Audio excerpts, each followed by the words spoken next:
ہمارے خدا باپ اور خداوند یسوع مسیح کا فضل آپ پر ہو۔ خدا کے فضل سے ممکن ہوا کہ میں ایک بار پھر کلام مقدس کی سچائی کو آپ کے درمیان آپ کے ساتھ شیئر کر سکوں۔ یہ اس کی محبت ہے جو وہ ہم سب سے کرتا ہے۔ آپ کا وقت نہایت قیمتی ہو سکتا ہے، لیکن یاد رکھیں وقت دینے والے کو وقت دیتے ہیں تو وہ ہمارا وقت بدل دیتا ہے۔ ایک گہری سچائی جسے گزشتہ دنوں مجھے بہت سے خاندانوں کے ساتھ سننے کو ملا، تو میں نے سوچا کہ میں آپ لوگوں کے ساتھ شیئر کر سکوں۔ فریسیوں اور صدوقیوں نے خداوند یسوع کو آزمانے کی غرض سے ایک آسمانی نشان کا مطالبہ کیا کہ ہمیں کوئی آسمانی نشان دے، تو خداوند یسوع نے انہیں یہ جواب دیا کہ اس دنیا کے برے اور زناکار لوگ نشان طلب کرتے ہیں، لیکن یونا کے نشان کے سوا انہیں کوئی اور نشان نہ دیا جائے گا۔ اب لوگوں میں یہ بہت غلط فہمی پائی جا رہی ہے کہ جس طرح سے یونا مچھلی کے پیٹ میں 3 دن اور 3 رات رہا، اسی طرح سے خداوند یسوع قبر میں 3 دن اور 3 رات رہے۔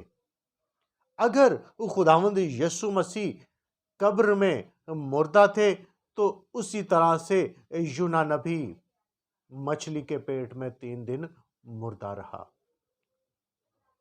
اور اگر خداوند یسوع مسیح یونا کی طرح کہ اگر یونا نبی مچھلی کے پیٹ میں 3 دن اور 3 رات زندہ رہا تو پھر خداوند یسوع مسیح قبر میں زندہ ہے۔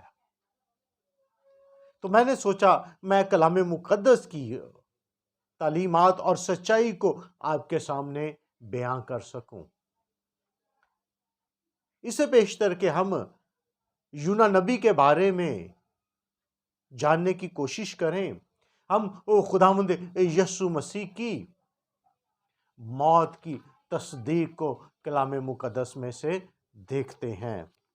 مقدس متی رسول کی پاک انجیل اس کے 27ویں باب میں اس کی 46ویں آیت اور تیسرے پہر کے قریب یسوع نے بڑی آواز سے چلا کر کہا، ایلی ایلی لما شبقتنی، یعنی اے میرے خدا تو نے مجھے کیوں چھوڑ دیا۔ جو وہاں کھڑے تھے ان میں سے بعض نے سن کر کہا، یہ ایلیا کو پکارتا ہے۔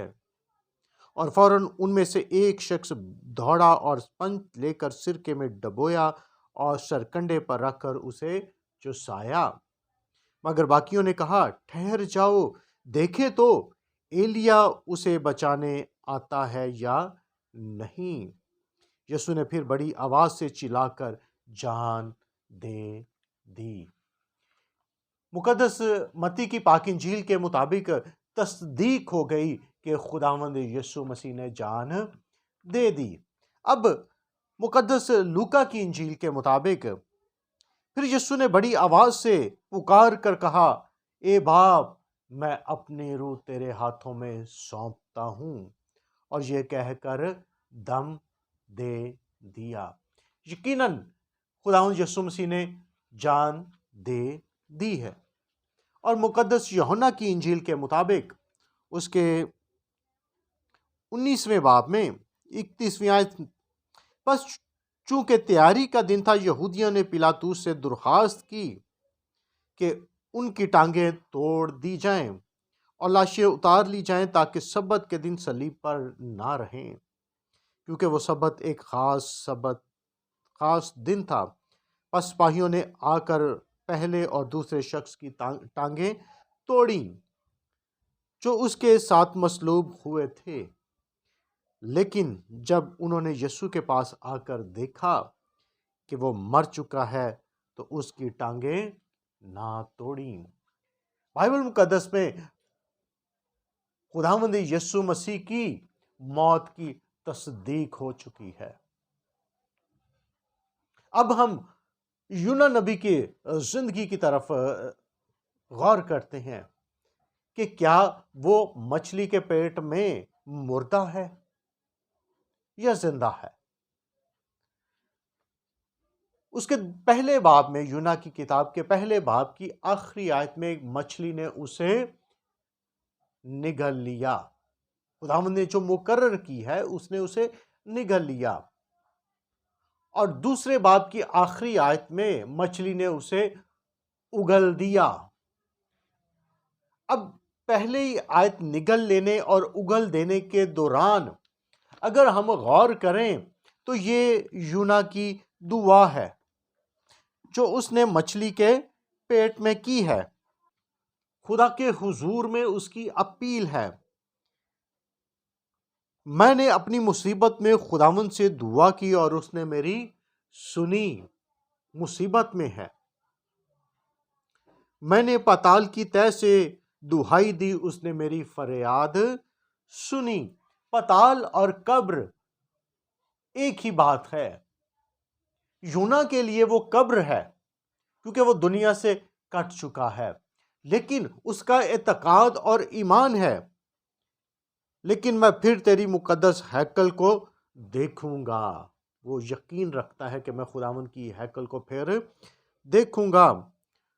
تو بھی اے خداوند میرے خدا، تو نے میری جان پاتال سے بچائی ہے، قبر سے تو نے میری جان کو بچا لیا ہے، اور میری دعا تیری مقدس ہیکل میں تیرے حضور پہنچی۔ اب سوال یہ پیدا ہوتا ہے کہ مچھلی کے نگل لینے اور اگل دینے کے دوران یونا نبی کی دعا ہے جو وہ مچھلی کے پیٹ میں کر رہا ہے۔ اگر یہ دعا مردے کر سکتے ہیں تو ہمیں بائبل مقدس میں سے اس کی تصدیق چاہیے کہ کیا واقعہ ہی یہ کام جو یونا نے کیا ہے یہ زندہ لوگوں کے علاوہ مردے بھی کر سکتے ہیں؟ کیا دہائی مردے دے سکتے ہیں؟ کیا رحم کی اپیل مردے کر سکتے ہیں؟ کیا مصیبت میں فریاد مردے کر سکتے ہیں، یا صرف زندہ لوگ ہی کر سکتے ہیں؟ ہمیں بائبل مقدس میں سے ان کے حوالہ جات پر غور کرنے کی ضرورت ہے کہ آج ہم کتاب مقدس میں سے غور کریں گے۔ زبور 6:5 آیت، موت کے بعد تیری یاد نہیں ہوتی، قبر میں کون تیری شکر گزاری کرے گا؟ اس کا مطلب ہے کہ موت کے بعد خداوند کی شکر گزاری کوئی نہیں کر سکتا۔ یونا مچھلی کے پیٹ میں زندہ ہے۔ زبور 30 اس کی 9 آیت، جب میں گور میں جاؤں تو میری موت سے کیا فائدہ؟ کیا خاک تیری ستائش کرے گی؟ کیا وہ تیری سچائی کو بیان کرے گی؟ قبر میں جو چلا جاتا ہے وہ خدا کی سچائی کو بیان نہیں کر سکتا، وہ خداوند کی ستائش نہیں کر سکتا، لیکن یونا چونکہ زندہ ہے اور وہ مچھلی کے پیٹ میں خدا کے حضور دعا کر رہا ہے، اور وہ جانتا ہے کہ سچائی کو بیان کرنے کے لیے زندہ ہونا ضروری ہے، اور خدا نے اسے زندگی میں پھر زندوں کی زمین پر لے آیا تاکہ وہ خدا کی سچائی کا بیان کرے۔ زبور 115 اس کی 17 آیت، مردے خداوند کی ستائش نہیں کرتے، نہ وہ جو خاموشی کے عالم میں اتر جاتے ہیں۔ مردے خداوند کی ستائش نہیں کرتے، لیکن چونکہ یونا زندہ ہے وہ خداوند سے دعا کرتا ہے اور رحم کی اپیل کرتا ہے۔ اس لیے ہم یقین سے کہہ سکتے ہیں کہ یونا مچھلی کے پیٹ میں زندہ ہے، کیونکہ مردے وہ کام نہیں کرتے جو یونا نے مچھلی کے پیٹ میں کیا۔ اس نے دہائی دی ہے، دعا کی ہے، فریاد کی ہے، اور وہ یقین رکھتا ہے کہ خداوند نے میری سن لی ہے، اور خداوند نے اس کی سنی۔ زبور 118، میں مروں گا نہیں بلکہ جیتا رہوں گا اور خداوند کے کاموں کا بیان کروں گا۔ جو مر جاتے ہیں وہ خداوند کے کاموں کا بیان نہیں کرتے۔ خداوند نے مجھے تنبیہ تو کی لیکن موت کے حوالے نہیں کیا۔ خداوند نے اسے ایک بڑی تنبیہ کی، موت کے حوالے نہیں کیا، کیونکہ خداوند نے اسے اس مچھلی کے ذریعے سے تنبیہ کی۔ وہ خداوند سے حضور سے بھاگا ہے، بھاگنے کی کوشش کر رہا ہے، ناکام کوشش، لیکن خداوند کے حضور سے کون بھاگ سکتا ہے؟ زبور 139، میں چڑھ جاواں جے آسماناں دے اتے، اتھے بھی ہے تو، وچھاواں بسترا پاتال دے وچ، تو اتھے بھی تو ہے۔ خداوند ہر جگہ موجود ہے، ہم اس سے کہیں نہیں بھاگ سکتے۔ خداوند اپنے لوگوں پر مہربان ہے۔ خداوند نے اسے تنبیہ ضرور کی لیکن موت کے حوالے نہیں کیا، کیونکہ جو کام یونا مچھلی کے پیٹ میں کر رہا ہے وہ مردے نہیں کرتے۔ خاموشی کے عالم میں جو اتر جاتے ہیں وہ خداوند کی ستائش نہیں کرتے۔ اس لیے یونا مچھلی کے پیٹ میں زندہ ہے اور خداوند قبر میں مردہ ہے۔ جس طرح سے یونا 3 دن دنیا سے الگ رہا، اسی طرح سے خداوند دنیا سے الگ رہا، لیکن خداوند قبر میں مردہ ہے اور یونا مچھلی کے پیٹ میں زندہ ہے۔ خداوند آپ کو برکت دے، اور اگر آپ کو اس کے وسیلے سے برکت ملی ہے تو چینل کو سبسکرائب کریں اور اس سچائی کے کلام کو دوسروں کے ساتھ شیئر کریں۔ کم سے کم ایک شخص تک اس سچائی کے کلام کو ضرور پہنچائیں تاکہ دوسرے بابرکت ہوں۔ خداوند آپ کو برکت دے۔